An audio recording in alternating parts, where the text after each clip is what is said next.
Hi అండి. ఈరోజైతే మేము కాకినాడ పోర్ట్‌కి వెళ్ళామండి. అక్కడైతే రకరకాల సముద్రం చేపలు ఉన్నాయండి. ఇదైతే సముద్ర పండుగప్పండి. మనకి గోదావరిలో కూడా పండుగప్ప దొరుకుతుందండి, సముద్రంలో కూడా ఉంటుందండి. ఈ రెండింటిలో ఏది టేస్ట్గా ఉంటుందంటారు మీరు?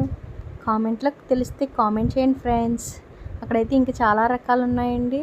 అక్కడ ప్రాన్స్ ఉన్నాయండి, చిన్న చిన్న చేపలు ఉన్నాయండి, అలాగే సొర ఉందండి, రకరకాలైన చేపలన్నీ ఉన్నాయండి. చూసారండి ఎంత ఉన్నాయో. అక్కడ మార్కెట్ అయితే చాలా బాగా జరుగుతుందండి. అక్కడ ఫ్రెష్గా ఇప్పుడే వంజరం చేపను అయితే కట్ చేస్తున్నారండి. చూసారు ఎంత రెడ్గా ఉందండి. అక్కడ ప్రతిదీ కూడా అండి మనకి బుట్టల లెక్కన ఇస్తున్నారండి. బుట్ట ఎంతని చెప్తున్నారండి. మనకు నచ్చితే మనకి బేరమాడి తీసుకోవచ్చు అంటండి. చూసారండి ఎంత క్రౌడ్ ఉన్నారో. మేము కూడా చాలా ఫిషెస్ చూసామండి, కాకపోతే కొన్నే తీసుకున్నాం మేము. అక్కడైతే ప్రాన్స్ అయితే తీసుకున్నామండి. ప్రాన్స్ వచ్చేసి మనకి ఒక బుట్ట కాస్ట్ వచ్చేసి 4500 అంటండి. మేమైతే 3 బుట్టలన్నర తీసుకున్నారండి మాకు ప్రాన్స్.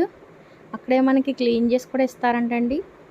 దానికి కూడా ప్రైస్ తీసుకుంటారండి, ఎంత అని చెప్పి వలడానికి, క్లీనింగ్ చేయడానికి మన దగ్గర డబ్బులు తీసుకుంటారండి.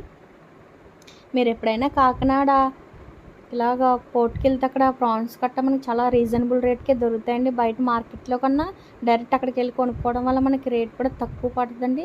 నచ్చినట్లయితే వీడియోని లైక్ చేయండి, సబ్స్క్రైబ్